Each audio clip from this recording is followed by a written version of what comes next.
Hello दोस्तों, मेरा नाम है देवेंद्र सिंह। आज की वीडियो में हम समझने वाले हैं कंटिन्यूस सीरीज़ में शॉर्टकट मेथड और स्टेप डेविएशन मेथड के बारे में।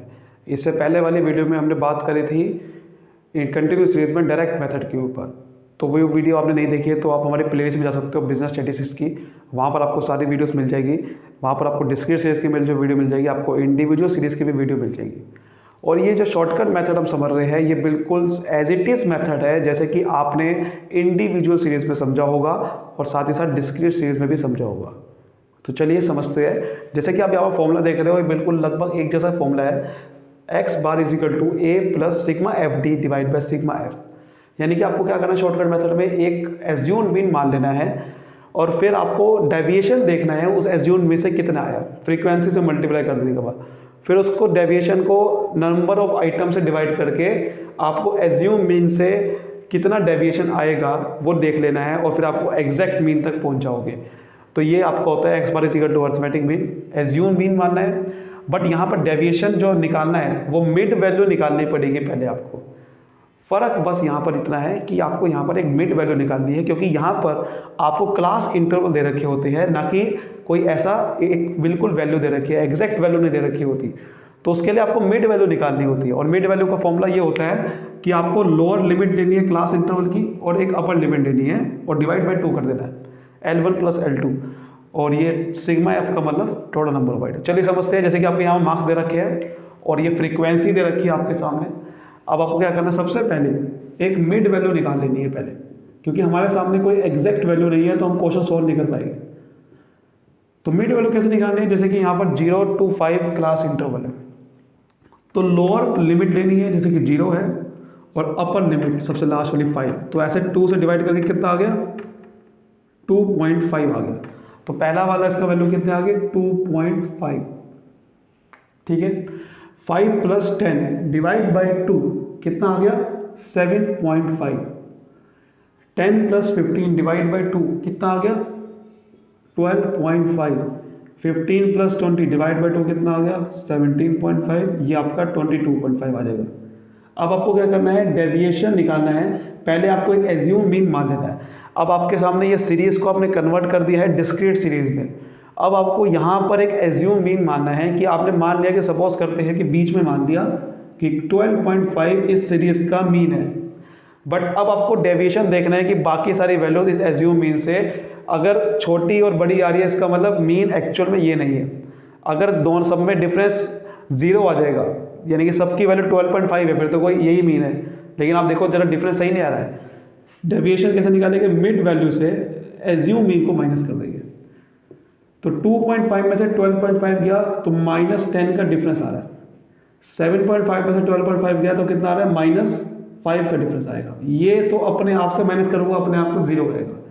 17.5 में से 12.5 गया 5 आएगा और यहाँ पर 10 आएगा। अब आपको फ्रीक्वेंसी को डेविएशन से मल्टीप्लाई करना है, जिससे मैं टोटल डेविएशन निकाल सकूँ कितना आया। तो दो बच्चों के मार्क्स 2.5 थे, लेकिन डेविएशन कितना है, -10 का। तो टोटल डेविएशन कितना हो गया, 2 मल्टीप्लाई बाय -10, -20 का डिफरेंशियल हो गया। ठीक है, 8 बच्चों के मार्क्स आए थे और -5 का डेविएशन है एक बच्चे का मार्क्स का। तो टोटल कितना हो गया, 8 × -5 -40। और 0 × 6 कितना आएगा, 0 आएगा। 10 × 5 कितना आएगा, 50 आएगा और बाकी ये 40 आ जाएगा। तो इसका आप सम करोगे तो ये 30 आएगा। सिग्मा एफ डी बोलेंगे इसे, सिग्मा समीशन होता है। और इसका भी सम करोगे तो कितना आएगा, ये सिग्मा एफ 30 आएगा, क्योंकि ये नंबर ऑफ आइटम है कि टोटल बच्चे कितने हैं मेरी पूरी क्लास में। अब फॉर्मूला लगाते हैं जरा, X bar is equal to A plus sigma F D divide by sigma F.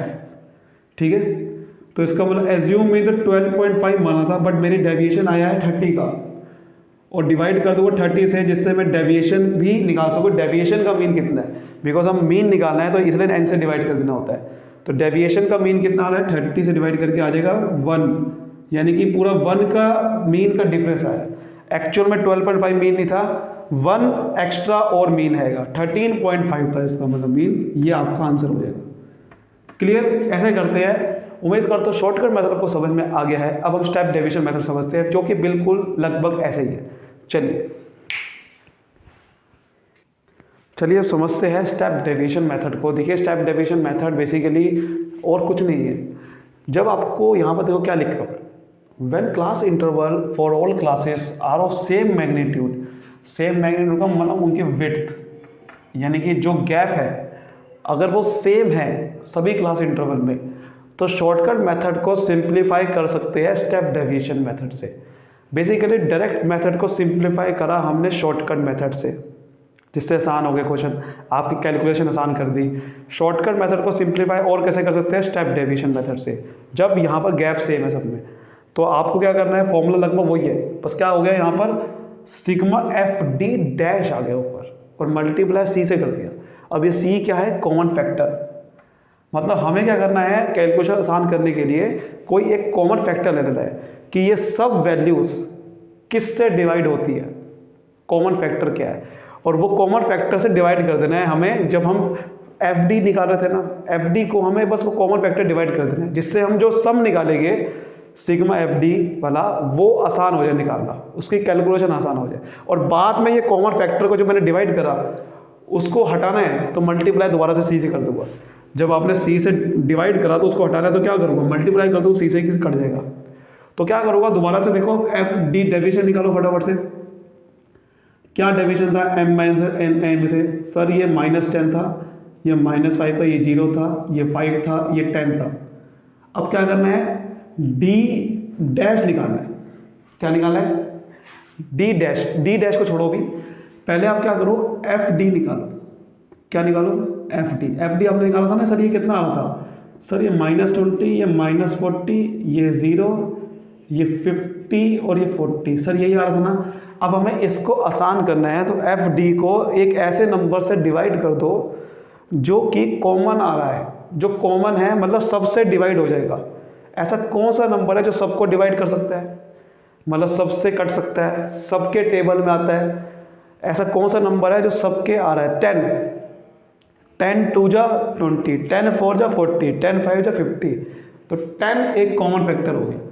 तो हमें क्या करना है, अब यहाँ पर एफ डी डैश निकालना है। तो कैसे निकालना है, हमने क्या करेंगे, एफ डी को सी से डिवाइड कर देंगे और सी क्या ले लिया, 10, ठीक। तो 20 को 10 से डिवाइड करेंगे तो -2, ये -4, 50 को 5 से 10 से डिवाइड करके 5 आ गया। तो फ़र्क क्या है, बस हमें कैलकुलेशन आसान करनी है। जो कैलकुलेशन अभी हम कर रहे थे उसको और आसान करने के लिए, क्योंकि कई बार क्या होगा, नंबर बहुत बड़े बड़े आएंगे, उसको कैलकुलेशन को आसान करने के लिए ये मेथड आपको काम आएगा।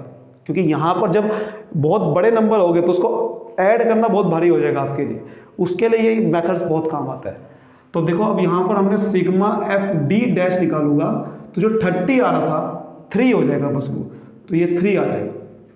अब देखो क्या होगा, वही आपको फॉर्मूला लगाओ स्टेप। अब स्टेप डेविएशन का फॉर्मूला लगाना है, क्या लगेगा, वही फॉर्मूला है A plus sigma F D dash बोलूँगा, इस बार डिवाइड कर दूंगा सिग्मा एफ मल्टीप्लाई सी से। जो मैं सी से मैंने यहाँ पर डिवाइड करा था उसको सी को कैंसिल करने के लिए दोबारा सी से मल्टीप्लाई कर दूंगा। हमने क्या करा, बस और शॉर्टकट बना दिया, शॉर्टकट का सुपर शॉर्टकट हो गया ये। तो एज्यूम मीन वही है 12.5, ये आपका 3 आया, डिवाइड करूँगा सिग्मा एफ 30 है, मल्टीप्लाई 10 से कर दूंगा। ध्यान से देखो ये 30 डिवाइड बाई 30 कर रहे थे ना, इस बार 10 बस यहाँ पर आ गया, फ़र्क कुछ हुआ नहीं, आंसर वही आने वाला है। आंसर कितना आएगा, 13.5। तो बस यही होता है स्टेप डेविएशन, हमें बस ये काम होता है कि कैलकुलेशन और आसान करने के लिए, प्लस आपका आसान हो जाए। तो जब बड़े बड़े नंबर आते हैं आपको ये मेथड लगाना है। उम्मीद करता हूँ अच्छे से आपको समझ में आएगा। वीडियो को लाइक करिए, सब्सक्राइब करिए, और वीडियो देखने के लिए चैनल के प्लेलिस्ट में जाइए। मिलते हैं तब तक अगली video, bye bye, thank you so much.